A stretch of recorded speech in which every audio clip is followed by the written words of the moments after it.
Greetings once again, everybody. This is Rich from Technically Fun, and I didn't really think to show you guys this when I was building it, designing it. It's for my car. It's going to be a controller for my lighting. The lighting is actually a light emitting capacitor. Technology is not really around anymore. You might have seen it called Electroluminescence. It's gone by the name Sea Light or Razor Light in the past. But regardless, the whole idea of this is to make the light go on when the dome light goes on at full brightness, and then when the dome light's off, it goes down to roughly 20%, maybe 10% brightness to offer a very subtle glow while I'm driving around.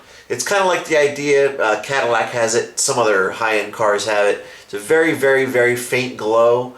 And it's put inside trim panels. You almost don't even know it's there until you shut it off, and you obviously notice that it was there. It's very classy, it's very high-end looking. Mine's going to be a little bit more custom, probably a little more ostentatious, but I don't mind, that's my style. That's kind of what I'm going for with this whole thing. But anyway, so these right here are relays. These are 4-pole and dual throw, which means there's a constant, which is basically normally closed circuit, and then there's a normally open circuit. And when power is applied, the relay will click from the normally closed to the normally open, and you basically get another conduit of power going wherever you want to route it, pretty much. Up here is our distribution block with fuses, so it's a fused distribution block. Right up here, it's kind of nice. They offer you some negative poles, and here you have your positive with your distribution for power and fuses here. It's really, really nice. It's made by Blue Sea Systems. This also comes with a cover so that, if you need weatherproofing, which I don't, but it's always nice to have something that it looks nice and is very clean. You don't have to worry about it once it's behind a trim panel. Keeps it away from moisture, and heaven forbid anything touches it, the many metal contacts, you won't have to worry about arcing or anything like that. All these connections are very, very secure, as you can see.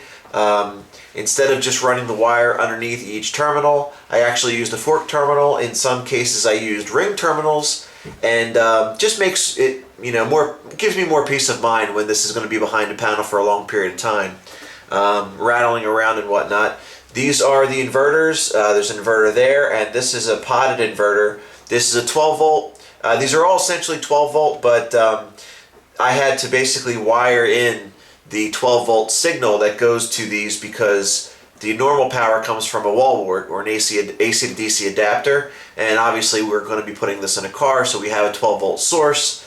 I may provide a schematic for you guys to look at afterwards, but this is going to go in the passenger side rear where the seat used to be.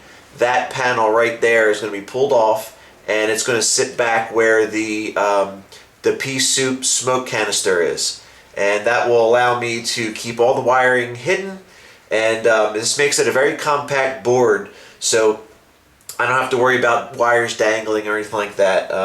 And if I ever have to service it, or if I ever want to change anything out, it's all accessible to me right here. Most likely I'll be able to work on it in the car if I need to, but it'd be nice to undo some screws, pull this entire panel out, and work on it on my workbench. So that's kind of the idea here. So I hope you learned something from this. The next step will probably be me putting this in the car, hooking some power up to it, and you'll get to see the difference of light when these relays click. And I guess that's it for now. So thanks for tuning in. We'll see you soon.